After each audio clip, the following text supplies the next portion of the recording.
एएनएमएफ news और आपके साथ मैं हूं नम्रता। मेरे साथ इस वक्त मौजूद हैं पंकज प्रसून, वरिष्ठ पत्रकार हैं, और आज हम चर्चा करेंगे केरल पर। बात हम बंगाल की करते हैं, बंगाल के संदेश खाली की करते हैं, देखते हैं वहां पर किस तरीके से हाहाकार मचा हुआ है। लेकिन जब केरल का जिक्र होता है तो वायनाड का जिक्र होकर, राहुल गांधी का जिक्र होकर बात खत्म हो जाती है। केरल सिर्फ इतना नहीं है, केरल में इस वक्त इतने हालात बुरे हैं जिनका जिक्र आपको मेन स्ट्रीम मीडिया में नहीं दिखाई देगा। केरल में आईएसआईएस पैर पसार रहा है। आईएस की 3 कॉलोनीज बसा दी गई हैं, स्पेशली अगर मैं वायनाड की बात करूं तो। और अगर इस पर्टिकुलर स्टेट की बात करूं तो आप ये समझ लीजिए इस्लामिक स्टेट बनने की कगार पर है, उस दिशा में चल दिया है। और ये बातें हवाई नहीं है, इनका विश्लेषण करेंगे पंकज प्रसून और बहुत अच्छे से आपको समझाएंगे। अभी पंकज जी, मैं और आप ऑफ कैमरा भी बात कर रहे थे, बताया आपने मुझे, और फिर उसके बाद मैंने जब रिसर्च किया तो पाया कि आरएसएस के नेताओं को वहां पर चुन चुन के ये समझ लीजिए डराए धमकाए तो जा ही रहा है, लेकिन एक ऐसा आरएसएस का नेता जिसका हाथ काट दिया गया। ये पूरी स्थिति केरल में इस वक्त क्या है, स्पेशली अगर वायनाड का जिक्र करें, क्या स्थिति चल रही है?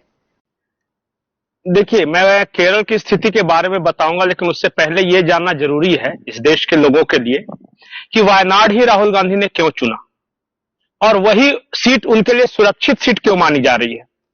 वायनाड की जनसंख्या होगी मुश्किल से 5 लाख, और उस 5 लाख में 50% के आसपास मुसलमान हैं, और रेस्ट जो हैं उसमें से मेजोरिटी क्रिश्चियन है। हिंदू आबादी बहुत कम है। उसके बाद है उसका स्ट्रेटेजिक लोकेशन, वो बॉर्डर मिलता है कर्नाटका और तमिलनाडु के साथ। तो उस लोकसभा क्षेत्र को जब आप कवर करते हैं तो आपका एक्सेस कर्नाटका में भी पड़ता है, तमिलनाडु में भी आप पहुंच सकते हैं। और मैंने डेमोग्राफी बताई। अब एनआईए की एक रिपोर्ट है जो कि गृह मंत्रालय को भेजी गई है, 12-15 दिन पहले की एक रिपोर्ट है। उसमें यह कहा गया है कि स्ट्रेटेजिक लोकेशंस पे आईएसआईएस ने कुछ जमीनों को लीज पर लिया और उस लीज पे उन्होंने सोसाइटी विकसित की है, और कोई उसे विलेज कह रहा है, कोई हाउसिंग सोसाइटी कह रहा है, आप इसे जो भी नाम देना चाहते हैं। और 90-90 साल की लीज पर ली गई है। वो इतनी बड़ी बड़ी जमीन है कि उसे आप एक गांव तक बोल सकते हैं। और उसे चारों तरफ से 4 दीवारी कर दी गई है, गार्ड लगा रहता है, और बाहरी लोगों को प्रवेश वर्जित है वहां पे। बाहरी मतलब कि अगर आप इंडियन हैं या फिर केरल के भी रहने वाले हैं तो अंदर नहीं जा सकते। और बताया यह जा रहा है कि मुसलमान भी, सभी मुसलमान नहीं जा सकते उसमें। मतलब कि अगर आप राष्ट्रवादी मुसलमान हैं तो एंट्री नहीं है वहां।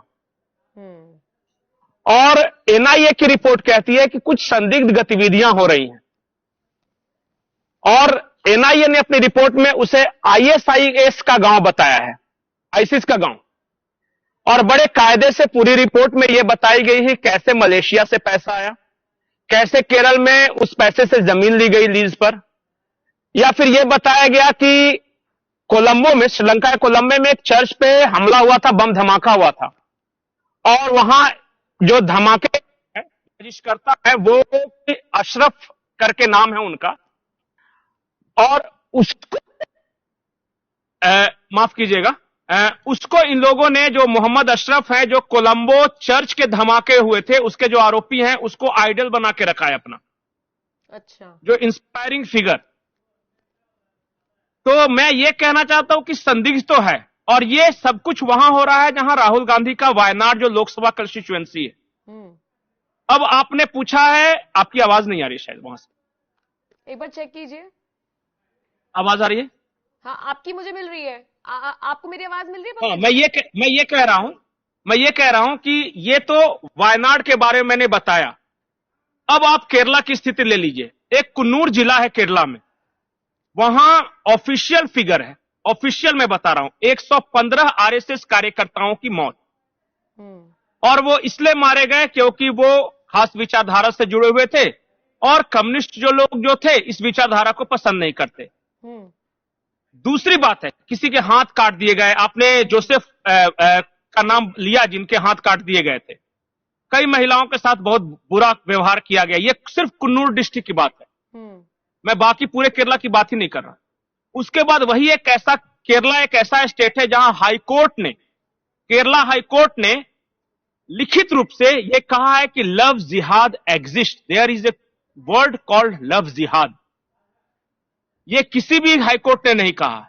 वो इसलिए कि वहां की सबसे बड़ी जो कैथोलिक संस्था थी उसने केस फाइल किया था और उसने कहा था कि हमारी 3000 से ज्यादा बेटियों को, और यह केस फाइल हुआ था 2016 में, कि हमारे 3000 से ज्यादा ईसाई बेटियों को जबरदस्ती शादी करके धर्मांतरण कर दिया गया। जबरदस्ती शब्द का इस्तेमाल है उसमें, यह कर दिया। यह केरला हाईकोर्ट में यह केस फाइल है, अभी भी आप जाके पढ़ सकते हैं। बाद में यह केस सुप्रीम कोर्ट तक पहुंचा है। तो लव जिहाद जो शब्द है वो कोई पंकज प्रसून या नम्रता ने नहीं दिया है, इस शब्द को केरला हाईकोर्ट ने कहा है। वो केरला एकमात्र ऐसा स्टेट है जहां PFI, popular front of India का सबसे बड़ा नेटवर्क है।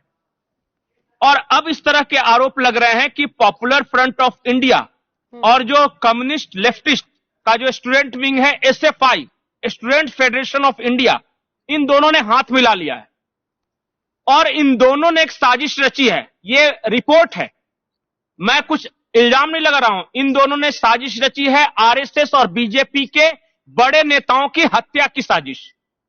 यह भी रिपोर्ट अखबारों में छप चुकी है। मैं पंकज प्रसून ऐसा कोई भी बात नहीं बता रहा हूं जो कि अखबारों में नहीं आया है। जो आईएसआईएस का गांव है वो भी अखबारों में छप चुका है एनआईए की रिपोर्ट के हवाले से। वहां का एक चैनल है द कर्मा नाम से चलाते हैं, उन्होंने विस्तृत रिपोर्ट इसकी कवरेज की है। जो पॉपुलर फ्रंट ऑफ इंडिया का जो नेटवर्क है उसके बारे में चर्चा हुई है। जो हाईकोर्ट ने कहा है वो हाईकोर्ट ने ही कहा है। आरएसएस कार्यकर्ताओं को मारने की बात यह भी आई है कि पीएफआई ने प्लान बनाया है, और पीएफआई निकला ही केरला से है। जब आप केरला के न्यूज़पेपर्स या वहां के समाचारों को खंगालिएगा तो पता चलेगा कि बीफ के खिलाफ वहां बीच सड़क पर कांग्रेस के नेताओं ने गाय काटी या कही कि हम खाएंगे, फोटो खिंचवाया उस हड्डी और मांस के साथ, और ये कांग्रेस के नेताओं ने खिंचवाया है। तो मैं ये बोल रहा हूं कि केरला जो है ना विस्फोट के ढेर पे खड़ा है। बाहर के लोगों को कोई फर्क नहीं पड़ता, लेकिन केरला में आप देखिएगा कि कुछ दिनों पहले तक, एक पीढ़ी पहले तक उनके डिफरेंट नाम हुआ करते थे, जो कि केरलाइट्स नाम थे, मलयालम कल्चर के नाम थे। लेकिन आज आप देखिएगा ना तो वो अरबी नाम रखना शुरू कर दिया उन्होंने। केरला में कुछ गांव ऐसे हैं जहां उन्होंने कह रखा है कि ये इस्लामिक गांव है, यहां बाहरी लोगों का प्रवेश वर्जित है। और ये सब अल्लाह पूजा के जो ये हैं, जो पहले जो सांसद थे, उन्होंने ये मामला उठाया भी था लोकसभा में। ये भी बात मैं अपने मन से नहीं कह रहा हूं। तो कुल मिला के वहां और देश की परिस्थिति में अंतर क्या है? वहां जो है ये इस्लामिक उग्रवादियों के निशाने पर क्रिश्चियन भी हैं और हिंदू भी हैं, और बाकी देश में इस हद तक वो टारगेट नहीं है जितना केरला में है। और कैथोलिक्स जो सबसे बड़ा चर्च है वो केस लड़ रहा है बजाबते इन जिहादियों के खिलाफ। और एक महत्वपूर्ण बात नम्रता, केरला से एक खबर आई, बहुत सारे लोगों ने द केरला स्टोरी देखी होगी, द फिल्म जो आई थी, उसमें 3 लड़कियों की कहानी थी।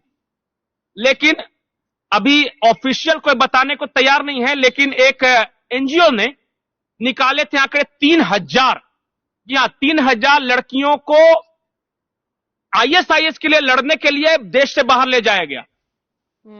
और 22 लड़कियों की तस्वीरें आई थी कि कौन कौन सी लड़की गई है, और उनमें से अधिकतर वापस नहीं आई है। उनका क्या हुआ किसी को नहीं पता। यह ऑफिशियल चीज है, जो तस्वीरें आई थी वो तो ऑफिशियल है। भले ही आंकड़ों के आधार पे आप बहस कर सकते हैं कि 3000 लड़कियां नहीं गई थी, 2000 गई थी। केरला स्टोरी में ज्यादा बताया गया, ये कर सकते, लेकिन गई तो थी आईएसआईएस के लिए लड़ने के लिए। अफगानिस्तान में इन बच्चियों को भेजा गया है और वो आईएसआईएस के लिए वहां लड़ रही थी और यहां तालिबान के लड़ाके के रूप में लड़ रही थी। मतलब कि किसी भी स्टेट से इतने सारे लड़कियों को, बच्चियों को नहीं भेजा गया है। एक और मैं बताता हूं, एक विवाह प्रथा है जिसको अंग्रेजी में आप वन नाइट स्टैंड कह सकते हैं, लेकिन वो जो इस्लाम में है वो है कि ट्रैवल के दौरान विवाह। तो जो भी अरबी आता है भारत में, वो क्या करता है कि जितने दिन तक ट्रैवल कर रहा है वो किसी न किसी लड़की को अपने साथ रखता है, और वो सब कुछ करता है जो एक पत्नी के साथ किया जा सकता है। जब ट्रैवल खत्म तो विवाह का कॉन्ट्रैक्ट खत्म। वो अपने देश चला जाता है और ये प्रेग्नेंट हो जाती है यहां। और केरला में ये कॉमन है। उसके लिए कोई पर्टिकुलर टर्म है अरबी में जो कि मुझे याद नहीं आ रहा, और ये इस्लामिक कहते हैं, जो कि जो मुल्ला मौलवी कहते हैं कि वो इस्लाम में जायज है। अब बताइए कि ट्रैवल करने के दौरान पत्नी बना लिया और ट्रैवल खत्म तो पत्नी का कॉन्ट्रैक्ट खत्म। यह चल रहा है केरला में बड़े पैमाने पे। आप बहुत सारी अनब्याही माओं को वहां देखिएगा। यह केरला की स्थिति है। और इन लोगों ने ऐसा वहां पे हवा खड़ा कर दिया है कि केरला के राज्यपाल जो हैं आरिफ मोहम्मद खान साहब, उनका आए दिन घेराव होता रहता है। एसएफआई के कार्यकर्ता घेराव करते हैं, काले झंडे दिखाते हैं। एक बार तो वो सड़क पे बैठ गए। उन्होंने कहा कि गृह मंत्री को बोलिए कि मुझे सुरक्षा दें। विरोध, केरला की स्थिति क्या है ये आप समझिए। Kerala is the biggest ideological war in India. Bengal को हम ममता बनर्जी के बारे में बोल सकते हैं, संदेश खाली के बारे में बोल सकते हैं, हम सारे राज्यों की चर्चा करते हैं, लेकिन केरला की चर्चा क्यों नहीं होती इस देश में? और केरला की मैंने बताया कि वायनाड क्यों सुरक्षित सीट है राहुल गांधी के लिए। केरला में जो चर्चेज है, उन्होंने क्यों इन जिहादियों के खिलाफ केस किया है, वो तो चल रहा है ना केस, वो तो सब ऑन रिकॉर्ड है।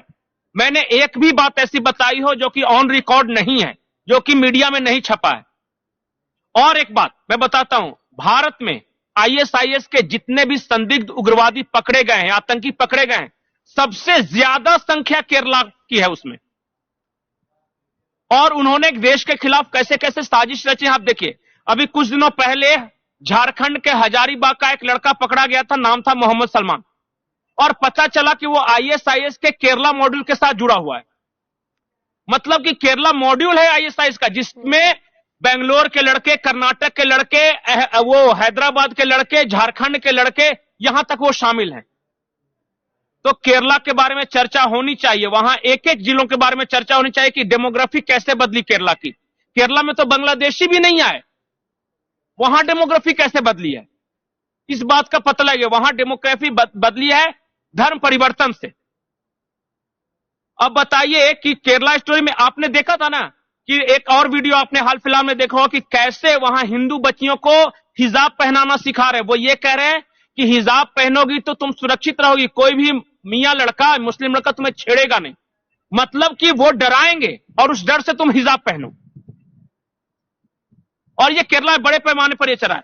कल की बात है, मैं एक दिन पहले की बात है कि तिरुवनंतपुरम में एक कॉलेज है, वहां की जो टॉपर है, जब उसे अवार्ड देने की बात आई तो उसने अवार्ड नहीं लिया।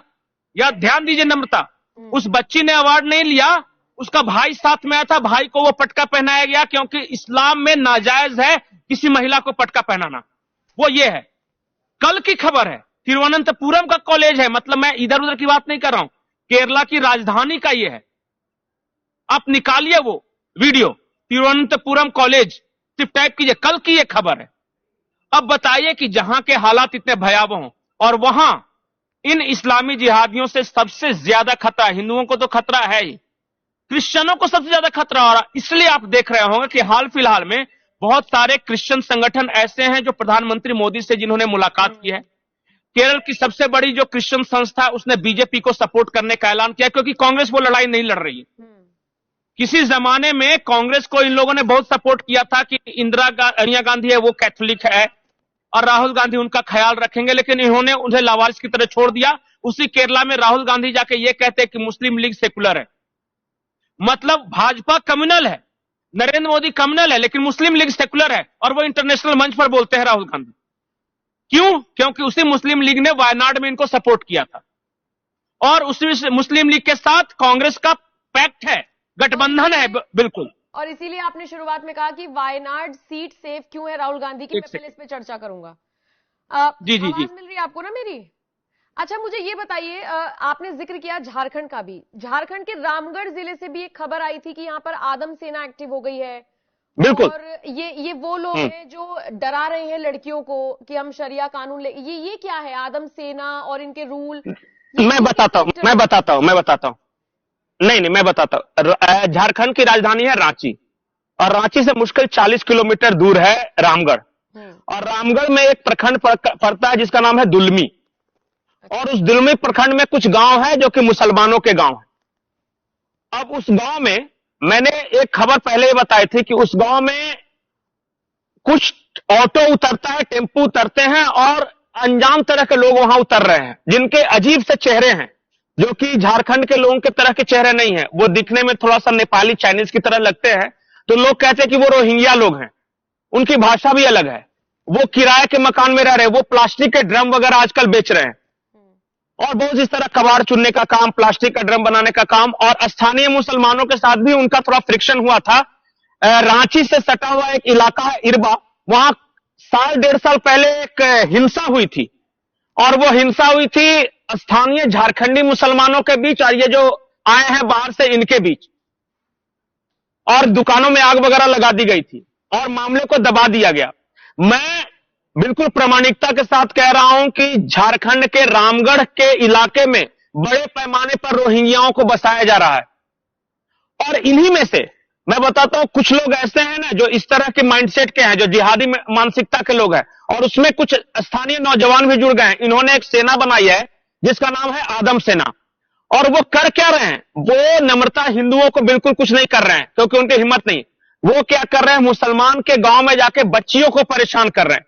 जब आप स्कूल कॉलेज निकल रही हैं तो बच्चियों को जबरदस्ती बोल रहे हैं आपकी ये आपका सर ढका हुआ क्यों नहीं है, आपने बुर्का क्यों नहीं पहना है, आप गैर मजहबी लोगों के साथ बातचीत क्यों कर रही है। अगर टीचर भी पढ़ा रहा है ना तो वो टीचर तो हिंदू है या आदिवासी है, उसके साथ क्यों बातचीत कर रही हैं आप सिर्फ मुसलमानों से बात करो और इन लफंगों के साथ बातचीत करो, बाकी किसी के साथ बातचीत नहीं कर सकते, अपने टीचर के साथ भी नहीं जो कि गैर मजहबी टीचर है।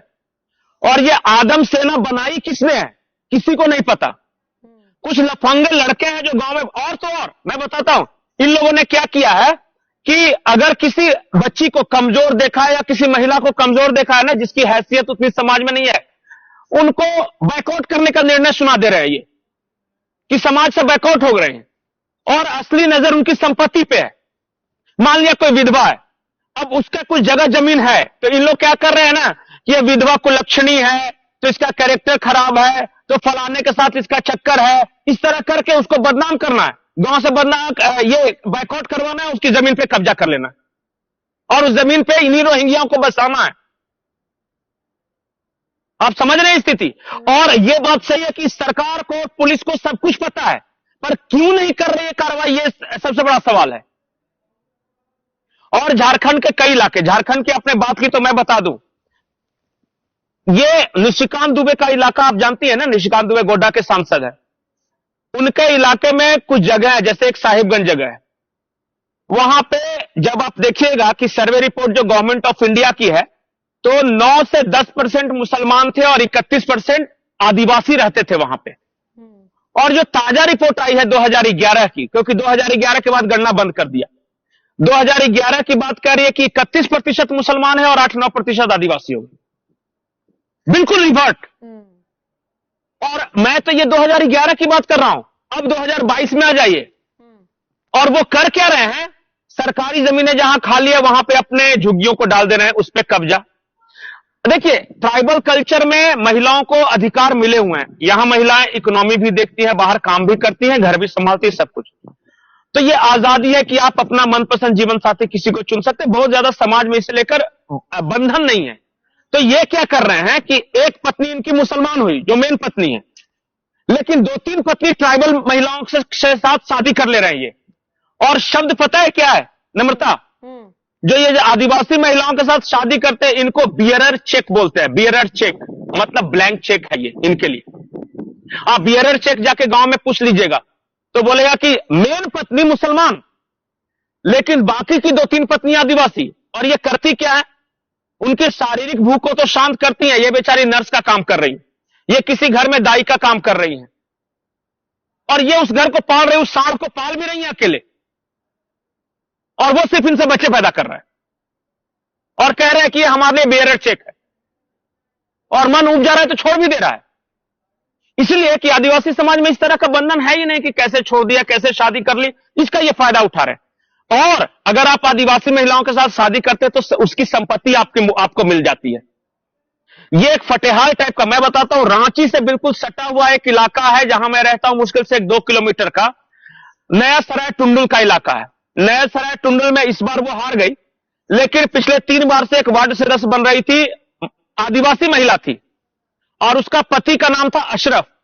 अशरफ कहां से आया किसी को पता नहीं, वो ऑटो चलाता है और उसका पता है उसने एक आदिवासी से शादी कर ली, उसकी सारी जगह जमीन इसको हो गई, उसको वार्ड सदस्य लड़ा है। तो कुछ मुसलमानों का वोट दिलवा दिया कि भाई हम हैं उसके पति, और कुछ आदिवासी के नाम पे आदिवासियों को वोट लगाया, ये लगातार वार्ड सदस्य बन रही थी। और सरकारी आंकड़े कहते हैं कि 25 जिला परिषद सदस्य इन्हीं बांग्लादेशियों ने झारखंड में बनाया है। पता है, लड़की है आदिवासी लेकिन उसका हस्बैंड है मुसलमान बांग्लादेशी, और उसको चुनाव में खड़ा करे क्योंकि ये तो खड़े हो नहीं सकते, और उसको खड़ा करके क्योंकि वार्ड सदस्य यहां की स्थानीयता का सर्टिफिकेट बना सकता है, तो जितने बांग्लादेश आ रहे हैं इसकी पत्नी बना रही है सर्टिफिकेट, ये स्थानीय। समझ रहे हैं कैसे? अब बांग्लादेशियों के लिए तो आसान हो गया ये, तो कि जो भी रिकमेंडेशन है बर्थ सर्टिफिकेट, जी सब पता है, सरकार को सब पता है। वही मैं सवाल पूछ रही थी। इतनी विभत्स स्थिति चल रही है झारखंड की, कुछ इलाकों की आप बात कर रहे हैं, और बाकी अगर मैं वापस मुद्दे पर आऊं जो मैंने केरल से शुरू किया था, केरला पे इस पर तो बहुत जरूरी एक्शन लेना। कैसे एक्शन नहीं, जाएगा? एक्शन क्यों ले, नहीं एक्शन क्यों लेगी? देखिए, वो है एक पर्टिकुलर वोट बैंक। आपके लिए वो दूसरे देश के नागरिक हो सकते हैं, आपके लिए आतंकी हो सकते हैं, या फिर चोरी चकारी जितना यहां छिनतई चाकूबाजी वगैरह हो रही है वो करते हों, लेकिन सरकार के लिए एक मुफ्त वोट बैंक है। बड़े गर्व के साथ बताया जाता है कि यहां 15% मुसलमान हो गए हैं। ये सब यहाँ पर तो होने वाला है नहीं। नहीं, अमेठी से उनको जीतना भी नहीं है, भारत से मतलब नहीं, उनको वायनाड से जीतना है। नहीं, वायनाड से इसलिए गए हैं क्योंकि वहां ईसाई या मुसलमान खूब हैं, और पता है कि वो हमें एक मुफ्त वोट देंगे, इसलिए तो सेफ सीट है। मैं शुरू से ही कह रहा हूं कि सेफ सीट मींस क्या? किसी भी हिंदू बहुल सीट से राहुल गांधी क्यों नहीं लड़ रहे? सही बात है। और उनके लिए या सेफ सीट क्यों नहीं माना जाता कोई भी हिंदू बहुल इलाका? जो माना जाता था उसको सोनिया गांधी ने छोड़ दिया। बिल्कुल, और मैं बता रहा हूं कि वायनाड इसलिए सेफ सीट है कि 50% मुसलमान प्लस 30% ईसाई, तो कितना भी इधर उधर होंगे या सीपीआई की अन्य राजा कितना भी काटेगी, तो एक तो कम से कम सेफ वोट बैंक तो है ना, क्योंकि इनको लगता है कि हिंदू इन्हें तो वोट देंगे नहीं। और वही आज मैं बता रहा हूं कि देखिए, इनका कॉन्फिडेंस हिल गया है हिंदुओं के प्रति। हिंदू इन्हें देंगे या नहीं देंगे ये पता नहीं, लेकिन इनको लगता है कि नहीं देंगे क्योंकि इनके लक्षण इस तरह के हैं। एक बात मैं और बताता हूं, जो कांग्रेस की बात चले, ये महत्वपूर्ण बात है। आपको पता हो कि केरला में एक राज्यसभा सदस्य जीते थे, सलीम कोई अभी जिनके पाकिस्तान जिंदाबाद के नारे लगे थे, ये पता है ना? वहां विधानसभा में एक नारे लगे थे, राज्यसभा चुनाव जीते थे पाकिस्तान से। तो सबसे पहले बिना जांच के कांग्रेस की सरकार ने क्या कहा कि नारे ही नहीं लगे थे, झूठ बोल रहा है। फिर एफएसएल रिपोर्ट में आया कि नहीं भाई नारे लगे थे, वो ऑडियो का चेक हुआ। फिर उन्होंने कहा कि नहीं, जो नारे लगाए थे उनका कांग्रेस से कोई मतलब नहीं। तो अब जी परमेश्वरा जो वहां के गृह मंत्री, उन्होंने कहा था कि नारे लगे हैं भाई, आ गई है रिपोर्ट। अब जब कांग्रेस ने कहा कि हमें कोई मतलब नहीं, तो अचानक ये जुबियर जो कि क्या बोलते हैं वो अल्ट चेक जो चलाता है, जुबैर अहमद, वो है, हाँ अल्ट चलाता है वो, उन्होंने कह दिया कि मुसलमानों को बदनाम करने की साजिश है, पाकिस्तान जिंदाबाद के नारे नहीं लगे थे वगैरह वगैरह। और पता चला एफएसएल रिपोर्ट में आ गया कि लग गए थे नारे। तो फिर इन्होंने नया नैरेटिव सेट किया कि कांग्रेस के लोगों को मतलब नहीं, बीजेपी वालों ने प्लांट किया था। अब जिन 3 लोगों को पकड़ा है, इन लोगों ने, एक मोहम्मद सफी करके नाम है, एक मुनव्वर अहमद नाम है, और एक मोहम्मद इल्तिजा नाम है। इन तीनों लोगों को पकड़ा है। वो तीनों कौन है पता है नम्रता? एक है जिसको कांग्रेस के विधायक का चुनाव लड़ना था, दूसरा वो है जो कांग्रेस के राहुल गांधी के भारत जोड़ो यात्रा का कोऑर्डिनेटर था, अच्छा, और तीसरा वो है जो इंडियन यूथ कांग्रेस का है, वहां पे हेड है। और इन तीनों के साथ कांग्रेस के बड़े नेताओं की बहुत सारी तस्वीरें हैं, मैंने नाम लिया है, मुनव्वर अहमद, मोहम्मद इल्तिजा और मोहम्मद सफी नाम। ये टाइप कीजिए, उनका ट्विटर देखिए और बताइए कि वो कौन है।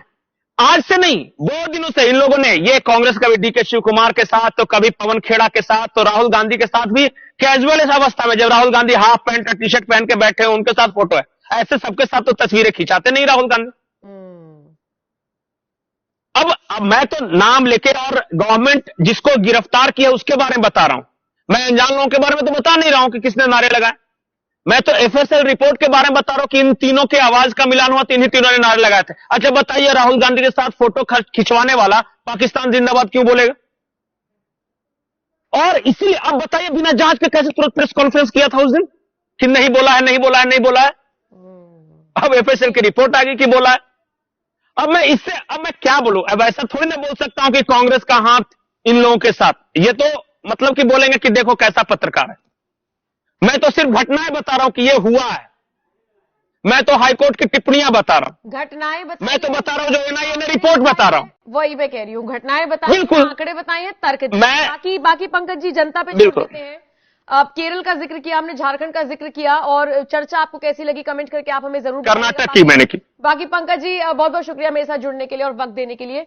तो बताइएगा कि इस चर्चा को लेकर और ये जो तस्वीरें, ये जो बातें केरल से निकलकर सामने आ रही हैं, उसको लेकर आप क्या राय रखते हैं? नमस्कार।